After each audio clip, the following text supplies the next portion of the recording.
नमस्कार, मैं हूं संध्या आचल और आप देख रहे हैं तुरंत न्यूज। चलिए चलते हैं बड़ी खबरों की ओर। आज की बड़ी खबरें sponsored by Chlorophyll School, Maharana Pratap Chowk, Jhumri Telaiya, Koderma. दुनिया में टेरर फाइनेंसिंग पर नजर रखने वाली संस्था FATF financial action task force की नई रिपोर्ट में बड़ा खुलासा हुआ है। रिपोर्ट के अनुसार आतंकी संगठन अब ई-कॉमर्स प्लेटफॉर्म और ऑनलाइन पेमेंट सर्विस का उपयोग हथियार खरीदने और फंडिंग के लिए कर रही है।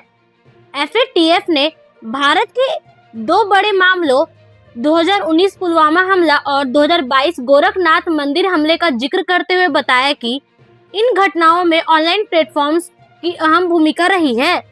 रिपोर्ट में कहा गया है कि एक आतंकी ने अमेज़न से एल्युमिनियम पाउडर मंगाया, जिससे IED ब्लास्ट की ताकत बढ़ गई। वहीं गोरखनाथ हमले में आरोपी ने पेपल और VPN का उपयोग करके करीब 6.7 लाख की विदेशी ट्रांजैक्शन की। ISIS समर्थकों को फंड भेजा और लोकेशन छुपाई। कांग्रेस अध्यक्ष मल्लिकार्जुन खड़गे को छत्तीसगढ़ में एक संबोधन के दौरान राष्ट्रपति द्रौपदी मुर्मू और पूर्व राष्ट्रपति रामनाथ कोविंद के नामों का गलत उच्चारण करने के बाद बीजेपी की आलोचना का सामना करना पड़ रहा है। रायपुर के साइंस ग्राउंड में स्पीच का एक वीडियो सोशल मीडिया पर वायरल हो रहा है, जिसमें खड़गे राष्ट्रपति को मुर्मा जी कहते हुए सुने जा सकते हैं। हालांकि उन्होंने खुद को सुधारते हुए मुर्मू कहा। कुछ सेकंड बाद उन्होंने फिर से गलती की और कोविंद को कोविड कह दिया। मल्लिकार्जुन खड़गे छत्तीसगढ़ के जंगलों में बड़े पैमाने पर पेड़ों की कटाई के मुद्दे पर बोल रहे थे। इसी दौरान उनसे यह चूक हुई। उन्होंने बीजेपी और उसके उद्योगपति मित्रों पर जमीन हड़पने का आरोप लगाया। बीजेपी ने कांग्रेस प्रमुख पर कड़ा प्रहार करते हुए उनकी तरफ से हुई चूक को महिला, दलित और आदिवासी विरोधी बताया और आलोचना की। बीजेपी प्रवक्ता गौरव भाटिया ने कहा, कांग्रेस अध्यक्ष ने द्रौपदी मुर्मू के खिलाफ आपत्तिजनक शब्दों का इस्तेमाल किया है। पूरा आदिवासी समुदाय इसकी निंदा कर रहा है।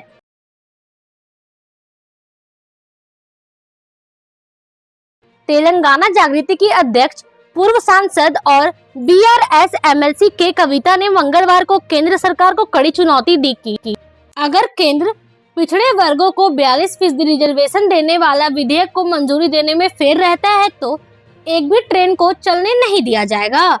उन्होंने तेलंगाना विधानसभा द्वारा पारित BC रिजर्वेशन बिल के लिए राष्ट्रपति की मंजूरी की मांग करते हुए 17 जुलाई को रेल रोको प्रोटेस्ट का ऐलान किया है।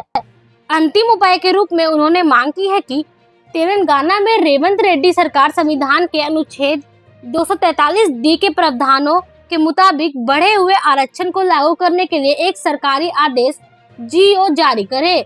उन्होंने सवाल किया कि संविधान की कॉपी लेकर देश भर में घूमने वाले राहुल गांधी तेलंगाना के मुख्यमंत्री को ऐसा GO जारी करने की सलाह क्यों नहीं दे रहे हैं।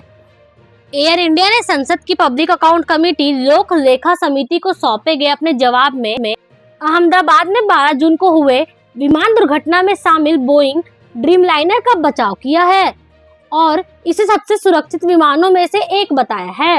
एयरलाइन कंपनी ने PAC को बताया कि वर्तमान में विश्व भर में 1000 से अधिक ड्रीमलाइनर विमान अपनी सेवाएं दे रहे हैं। एयरलाइन कंपनी का बचाव PAC की बैठक के दौरान आया, जो मूल रूप से एयरपोर्ट पर चार्ज लगाने पर चर्चा करने के लिए निर्धारित थी, लेकिन 12 जून की दुर्घटना के कारण यह एक तनावपूर्ण सत्र में बदल गई।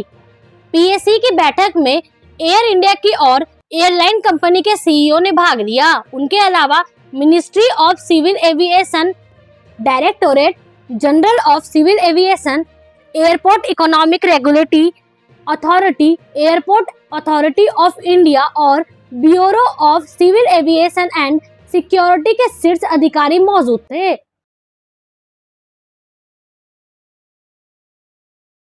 नॉर्थ दिल्ली के मजनू का टीला इलाके से दिल दहला देने वाला डबल मर्डर का मामला सामने आया है।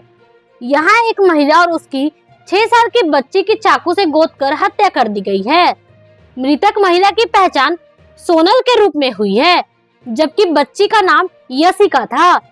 पुलिस के मुताबिक सोनल अपने बॉयफ्रेंड निखिल के साथ लिव इन में रहती थी। हाल ही में दोनों के बीच झगड़ा चल रहा था, जिसके बाद सोनल अपनी दोस्त रश्मि के घर मजनू का टीला में रहने के लिए आ गई थी। घटना के वक्त रश्मि घर पर नहीं थी। पुलिस को शक है कि इसी दौरान निखिल वहां पहुंचा और गुस्से में आकर सोनल पर चाकू से हमला कर दिया। हत्या के बाद भागते समय उसने यशिका को भी नहीं छोड़ा और उस मासूम की भी हत्या कर दी। बताया जा रहा है कि यशिका सोनल की दोस्त रश्मि की बेटी थी।